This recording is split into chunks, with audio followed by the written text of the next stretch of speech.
느헤미야 6장 10절로 마지막 19절 말씀,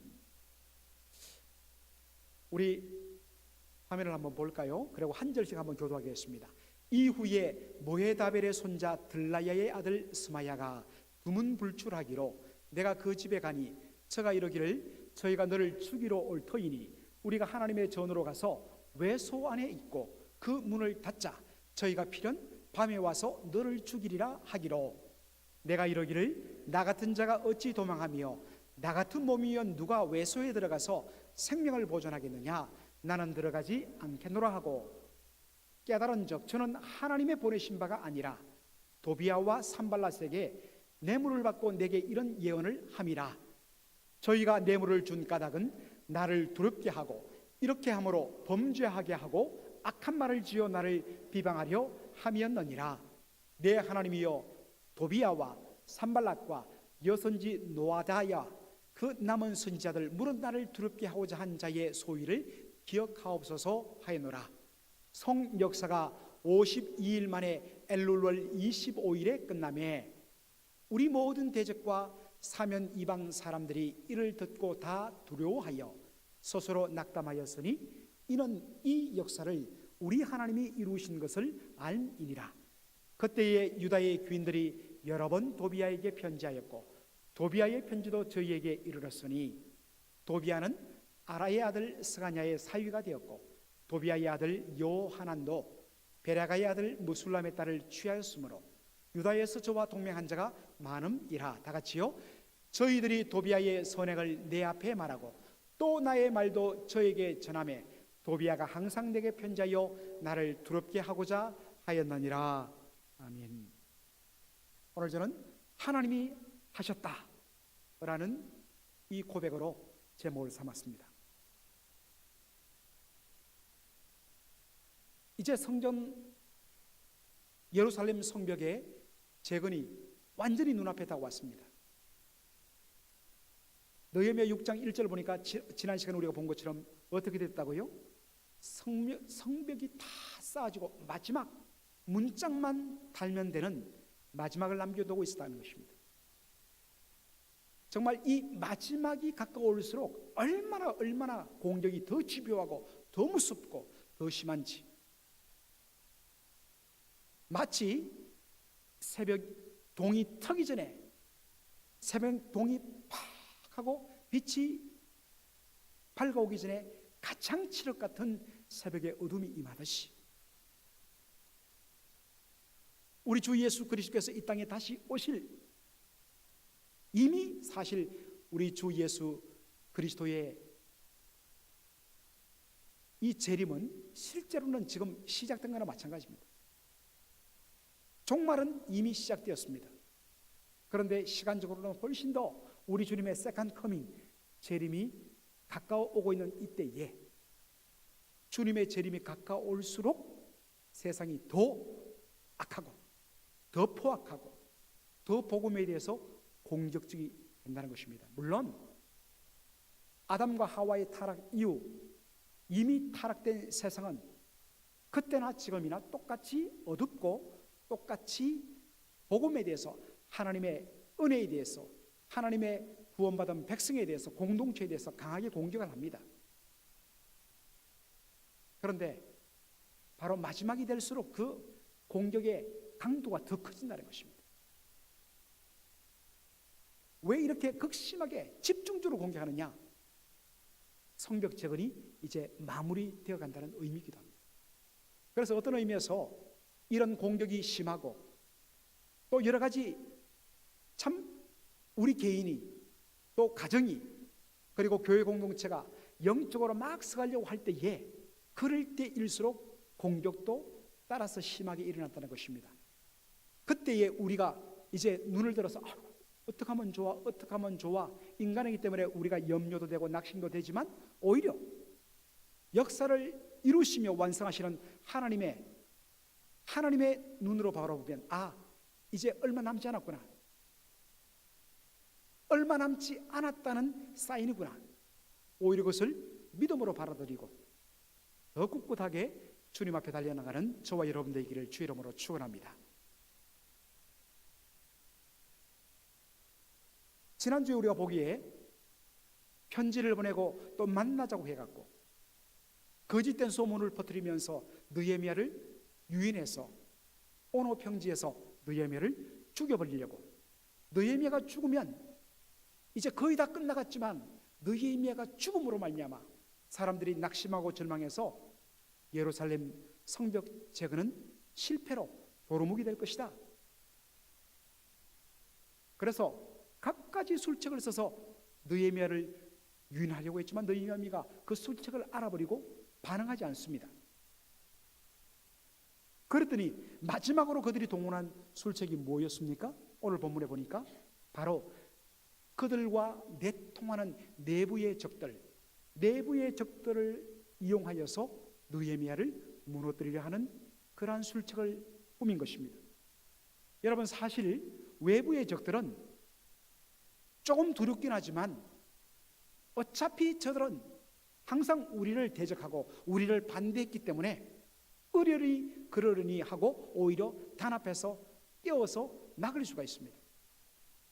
그런데 제일 무서운 것은 내 편일 줄 알았던, 우리와 한편인 줄 알았던, 함께 주님의 영광을 위해서 나가는 것처럼 보였던 믿음의 동지였던 바로 내부의 적들이 뒤에서 공격하며 뒤에서 칼로 침을 놓을 때 이것만큼 무서운 일도 없다는 것입니다.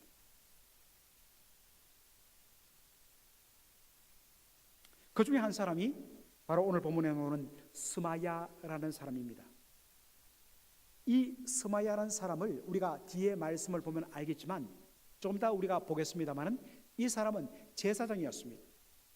그리고 제사장이면서 하나님의 말씀을 선포하는, 예언하는 선지자도 같이 겸했습니다. 우리가 성경을 보면, 선지서를 보면 제사장이면서도 선지자의 역할을 감당한 사람이 있습니다. 그 사람이 바로 예레미야입니다. 아주 특별한 그런 직분을 갖고 있죠.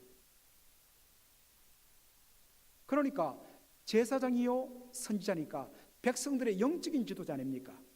그것도 제사장이면 제사장이고 선지자면 선지자인데 이 두 가지 직무를 함께 수행하니까 이 사람이야말로 정말 영적인 지도자 중에 지도자 아니겠습니까?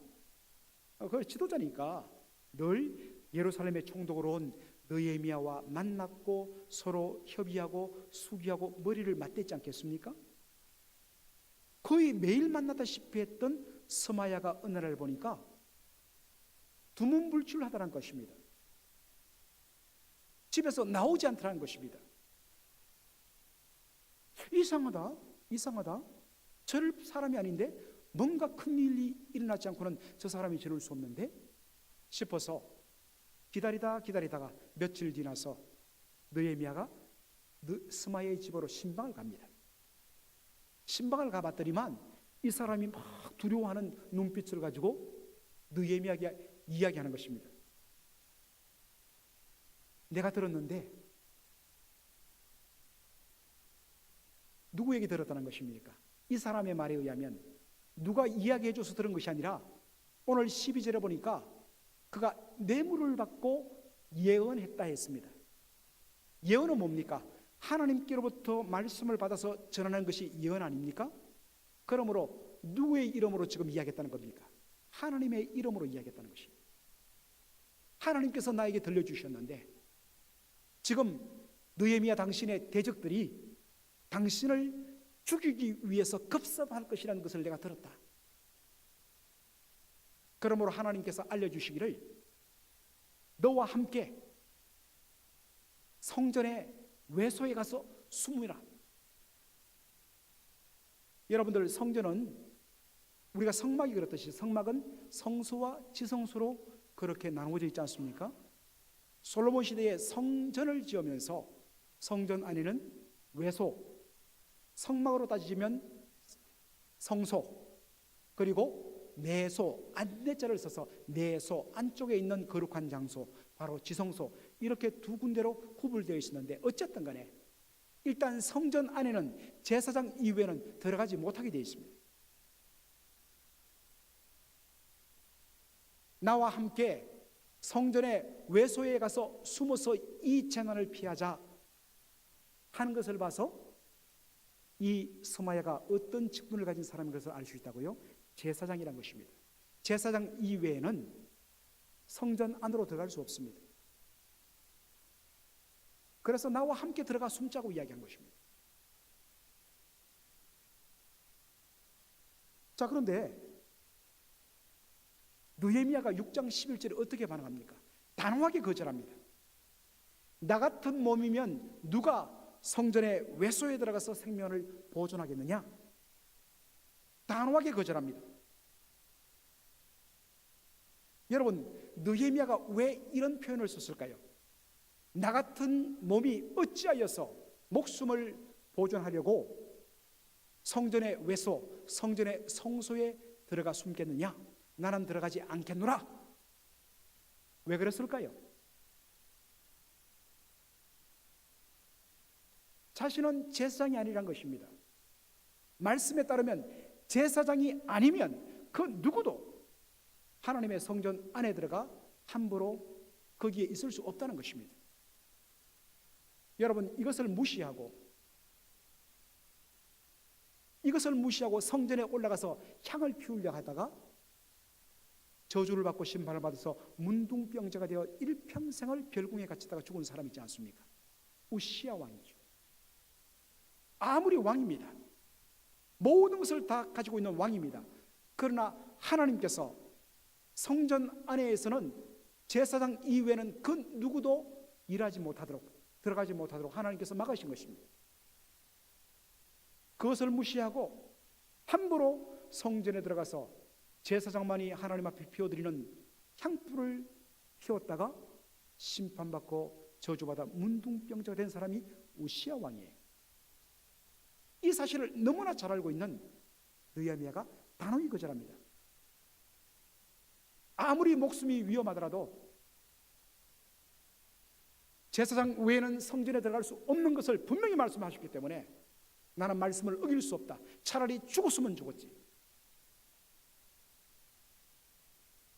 내 목숨보다도 하나님의 말씀을 순종하는 것이 더 소중하다.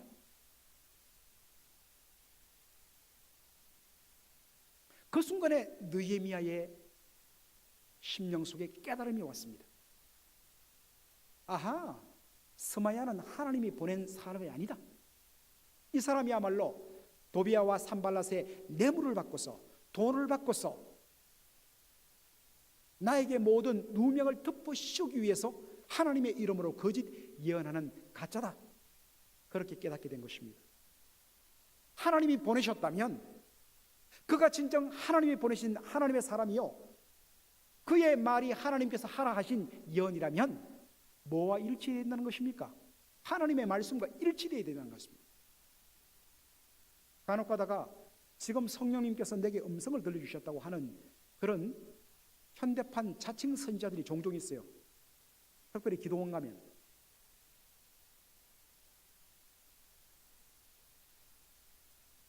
사람들이 무조건 하나님의 말씀이 임했다고, 하나님이 당신을 위해서 메시지를 주셨다고 하면 거기로부터 사람들 기가 팍 꺾이면서 아멘, 말씀하옵소서, 이렇게 그냥 사람들이 딱 들어갑니다. 위험합니다. 진짜 그가 하나님이 보내신 선지자라면 신명기 18장에도 나오듯이 하나님께서 이미 말씀하신 말씀, 기록된 하나님의 말씀, 계시의 말씀과 일치해야 된다는 것입니다.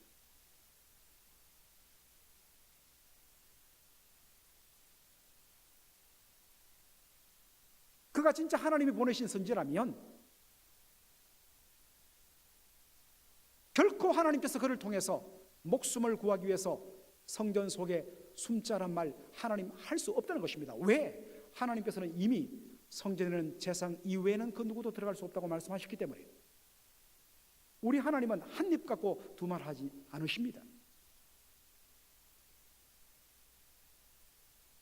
그러니까 이 사람은 하나님이 보낸 사람이 아니다.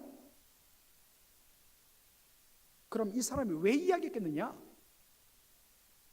하나님이 보내신 것도 아닌데 하나님의 이름으로 거짓으로 예언한 그 근본은 뭐냐? 당연히 대적들과 내통해서 돈을 받고 뇌물 받고. 왜 그랬겠습니까? 자, 여러분 생각해 보세요. 만일에 자신의 목숨의 두려움을 느껴서 느헤미야가 하나님의 말씀을 어기고 그가 목숨을 부지하기 위해서 제사장 외에는 들어갈 수 없는 성전에 들어갔다 숨었다고 해보십시오. 당장 그 다음 날부터 인터넷 검색 순위 1위, 해외 토픽 쫙 퍼집니다. 그 사람들이 얼마나 지금 준비를 했겠습니까? 느헤미야가 자신들의 그 공략에 속아서 들어가 숨기만 한다면 이미 말을 퍼뜨리려고 준비를 딱 했는데 뭐라고 퍼뜨리겠습니까? 이 사람이 자신의 목숨을 살리기 위해서, 백성의 지도자라는 사람이 하나님의 말씀을 어기고 목숨 살기 위해서 성소에 숨었다. 저런 겁장이, 자기 자신도 제대로 지키지 못하는 사람이 어떻게 백성들을 이끈다고 그래? 그러면 사람들은 진위를 구분하지 않고 이미 가짜 뉴스만 돌아도 사람들이 이미 뭐라고 해서 완전히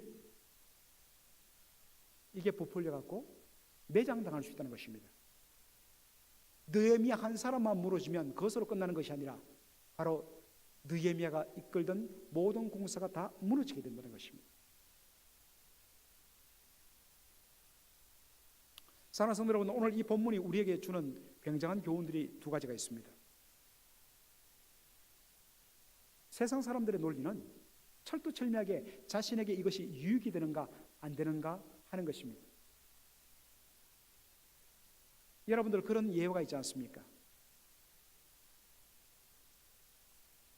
어느 농부가 자신의 소가 쌍태 임신을 했다는 것을 알고, 주님, 제가 이 두 마리 중에 한 마리 송아지를 주님께 바치겠습니다 라고 했어요. 그런데 송아지가 태어나고 쌍태가 태어나고 며칠 후 어미수가 깜빡하고 옆으로 돌다가 그만 한 마리를 깔아 질식시켰다는 것입니다. 그랬더니 이 농부가 하는 말이 뭐예요? 아이고, 이런, 주님의 송아지가 죽었네. 여러분 이미 여러 번 들었지 않습니까? 왜 여러분이 실수를 금치 못하십니까? 충분히 그 의미를 아시기 때문입니다. 그런데 사실은 이런 부분들이 정도의 차이가 있고 모양의 차이가 있고 표현의 차이가 있을 뿐이지 우리 안에도 참 많다는 것입니다. 세상은 충분히 내게 무엇이 유익한가를 따라서 어제의 적이 오늘의 동지가 되고 오늘의 동지도 내일이면 적이 되는 것이 무슨 세상의 논리입니다. 세상은 이것을 당연시합니다. 그러나 하나님의 백성의 논리는 무엇입니까? 내게 이것이 손해가 되느냐 유익이 되느냐를 따지는 것보다도 먼저 이것이 과연 하나님의 말씀에 합당한가, 하나님의 말씀에 일치하는가, 아니면 하나님의 말씀과 부딪히는가. 어떤 경우에는 자신에게 때로 손해가 되고 자신에게 때로는 부담이 된다 할지라도 하나님의 말씀이면 아멘.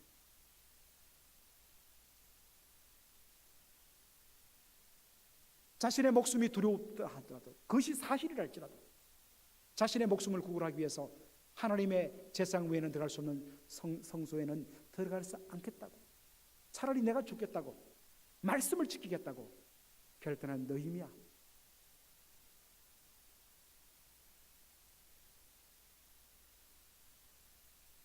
겟세마네 동산에서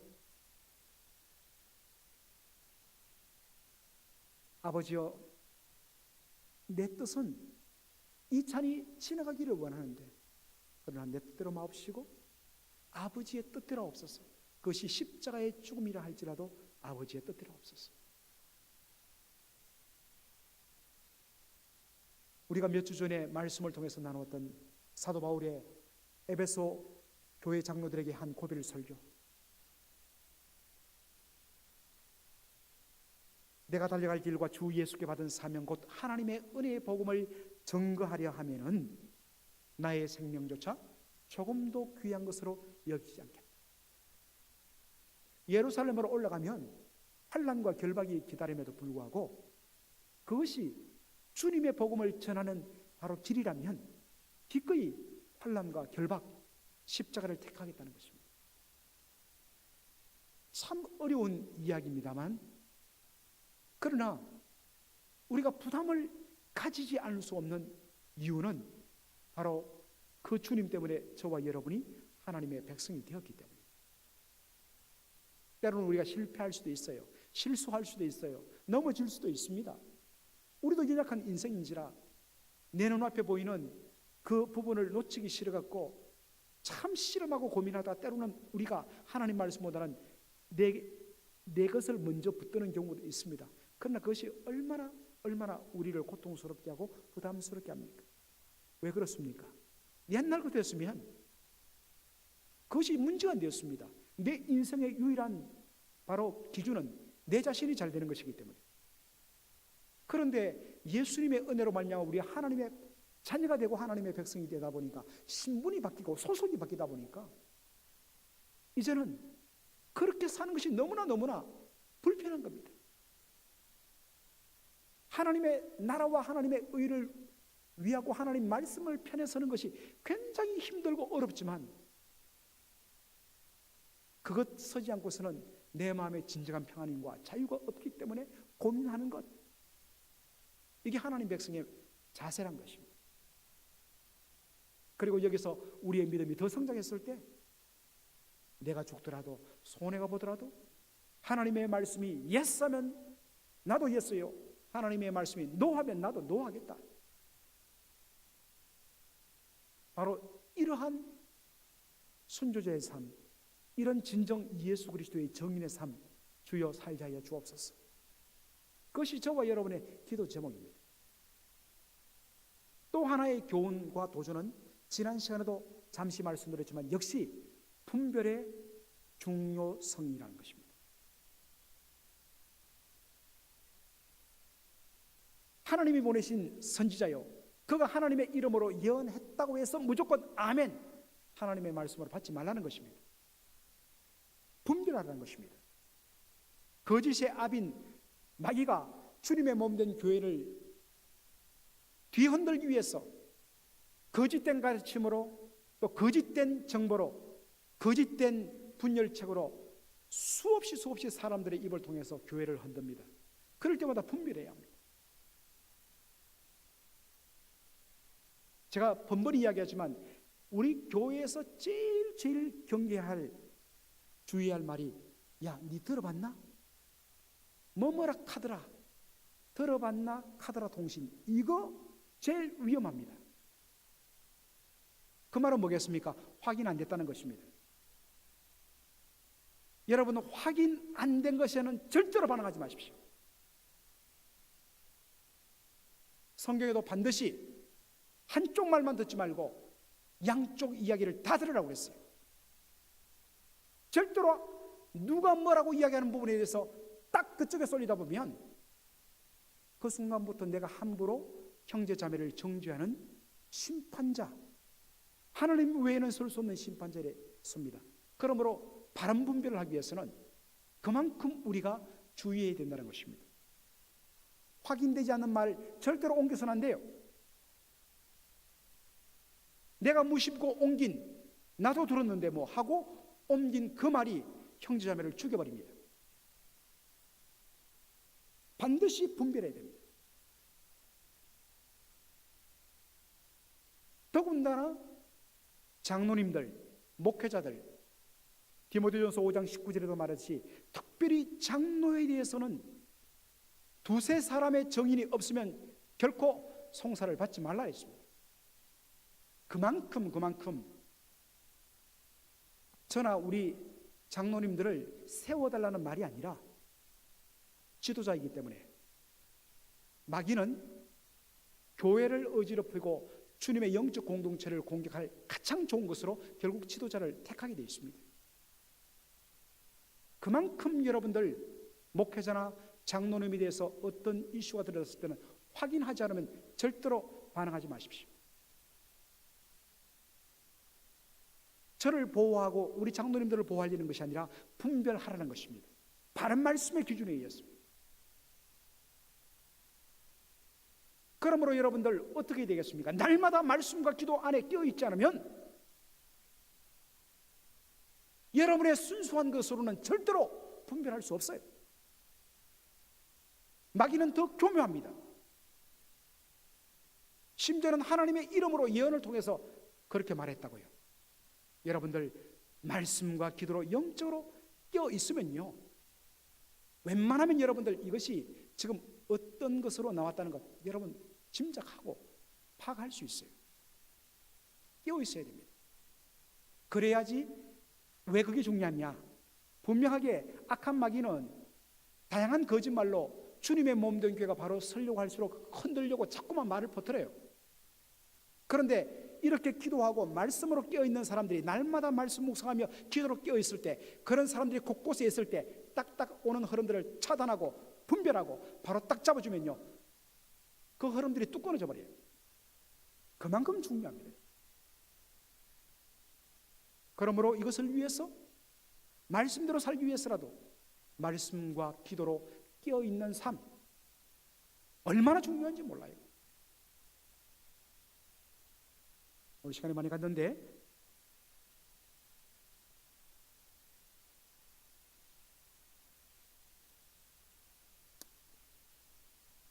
이 부분은 다음 주에 제가 우리 선교사님 이제 선교 보고가 있는데 마지막 부분을 다시 좀 제가 이 부분을 다루도록 하겠습니다.